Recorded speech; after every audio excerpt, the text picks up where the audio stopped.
Hello everyone, welcome to Thrive Institute of Education online classes. और आज मैं आपको चैप्टर कराने वाला हूँ। बहुत ही छोटा चैप्टर है, जनरली तो छोटा सा है, लेकिन इसका इस्तेमाल आप जनरल स्पीकिंग में बहुत कर सकते हैं। काफ़ी ज़्यादा इसका चलन चलता जा रहा है, बोला जाता है। हम जनरली स्पीकिंग में कुछ ऐसे छोटे छोटे चैप्टर बोल जाते हैं कई बार, जो होते तो ईजी से हैं, लेकिन कई बार हमें हिंदी में प्रॉब्लम कर जाते हैं। बोले कैसे, हिंदी तो बोल दी लेकिन इंग्लिश में नहीं आ रहे, क्योंकि वो हमें कॉन्सेप्ट पता नहीं होते। तो जो चैप्टर मैं आपको कराने वाला हूँ, ये बहुत ही चैप्टर है, 5 से 7 मिनट के अंदर ये आपका चैप्टर हो जाएगा। तो बने रहिए इस वीडियो के साथ। और जो चैप्टर मैं कराने वाला हूँ उसका मैं नाम बता देता हूँ, उसका नाम है ओनली टू। अब ओनली टू का इस्तेमाल कैसे करा जाता है जनरल स्पीकिंग के अंदर? वैसे तो ये इन्फिनिटीज कॉन्सेप्ट में चलते हैं, लेकिन काफ़ी काम आने वाला चैप्टर है ये आपके। चलिए देखते हैं चैप्टर इस्तेमाल कैसे करा जाता है। तो आइए शुरुआत करते हैं आज के सिलेबस की। इसका नाम है ओनली टू। बहुत ही काम का सिलेबस है, बहुत ज़्यादा बोला जाता है, कॉमन है। हालांकि कोई ऐसा सिलेबस तो नहीं कहूँगा कि बहुत ही कॉमन बुक्स में मिलने वाला सिलेबस है, पर हाँ जनरली स्पीकिंग में इसका यूज़ बहुत ज़्यादा होता है।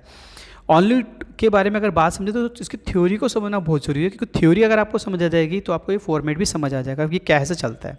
देखिए, ओनली के बाद टू का यूज़ करके जब उसके वर्ब की फर्स्ट फॉर्म लगाई जाती है, यानी हम कह सकते हैं ओनली टू के साथ वर्ब की फर्स्ट फॉर्म का प्रयोग करके उस क्रिया को, जो काम हो रहा है, जो बताया जा रहा है, उस क्रिया को नेगेटिव यानी निराशाजनक या हैरान करने वाला बताया जा सकता है। यानी वो वाक्य आपको निराशाजनक या फिर हैरान करने वाला दिख सकता है, बनाया जा सकता है, सिर्फ और सिर्फ ओनली टू का इस्तेमाल करके।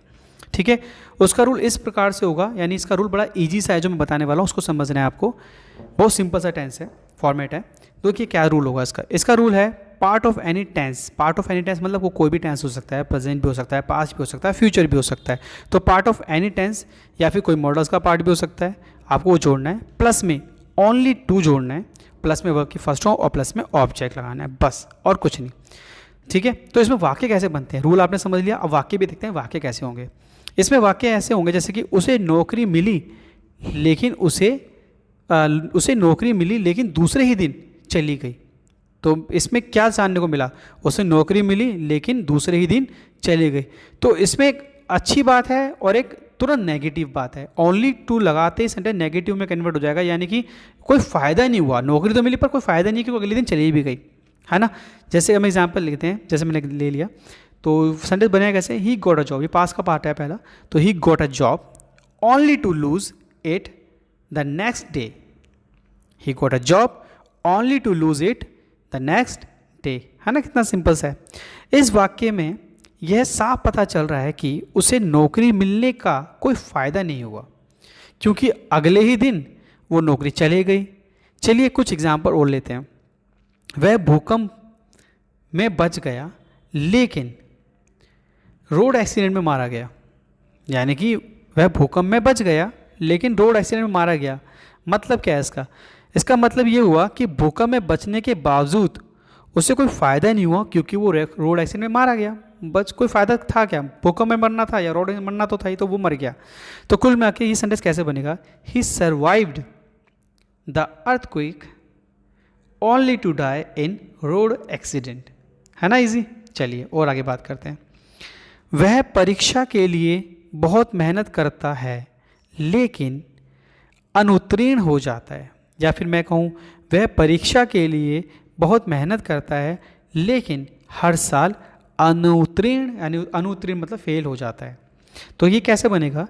ही works hard for exam only to fail every year. मतलब उसको कोई फ़ायदा नहीं होता, हर साल वो फेल होता है। यानी यहाँ भी उसे मेहनत करने का कोई फ़ायदा नहीं मिल रहा है।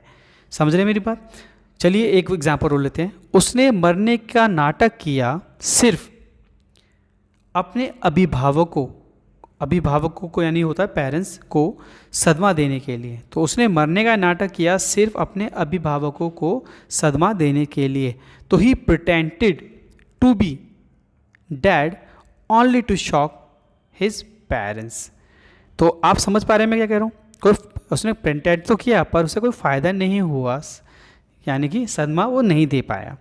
ठीक है, तो आपको सिर्फ ये ध्यान रखना है, नेगेटिव फॉर्मेट जो है ओनली टू का जो इस्तेमाल है वो सेंटेंस को नकारात्मक, निराशाजनक दिखाने के लिए करा जाता है, या हैरान करना। स्पेशली मैं कहूँगा निराशाजनक, यानी निराशा को मैं कन्वर्ट कर देता है या फिर हैरान करने वाले वाक्य बनाता है। तो यहाँ पे हैरानी की बात वाले कॉन्सेप्ट नज़र आते हैं। तो बहुत सिंपल सा कॉन्सेप्ट था, थोड़ी सी प्रैक्टिस करिए, आपको क्लियर हो जाएगा और आप जनरल स्पीकिंग में यूज़ करके अपनी इंग्लिश स्पीकिंग को और भी इफेक्टिव बना पाएंगे। चलिए आगे बढ़ते हैं। कितना आसान चैप्टर था, ओनली टू, जस्ट छोटा सा वाक्य लगाएं और एक नया कॉन्सेप्ट बन के हमारे सामने क्लियर हो जाता है। तो इस तरह के छोटे छोटे वाक्य जो होते छोटे छोटे हैं पर हमारी इंग्लिश को काफ़ी इंप्रेसिव कर सकते हैं जब हम हिंदी सोचते हैं, क्योंकि हिंदी तो हम सोच लेते हैं पर जब हमें छोटे छोटे वाक्य नहीं पता होते तो कई बार हम फंस जाते हैं। तो ये उसी तरह का वाक्य था, उसी तरह का वर्ड था जो आपको बहुत मदद करने वाला है। चलिए आई होप, मैं उम्मीद कर सकता हूँ आपको अच्छी तरह चैप्टर समझ आ गया होगा। फिर भी कोई दिक्कत आए तो हमें मैसेज करके बता सकते हैं, हम पूरी कोशिश करेंगे कि आपकी हेल्प करें और आपको कहीं प्रॉब्लम ना आने दें। अगर आपको वीडियो अच्छी लगी है तो हमारे चैनल को सब्सक्राइब करें, वीडियो को लाइक और शेयर करें और इस बेल आइकन को दबाना ना भूलें, क्योंकि इसी से मिलेंगे हमारी नई वीडियो के अपडेट्स जो कि आपकी इंग्लिश को इंप्रूव करने में काफ़ी मदद कर सकते हैं। तो ये है हमारी आज की क्लास। जल्दी नए चैप्टर के साथ मिलता हूँ, जब तक के लिए बाय बाय।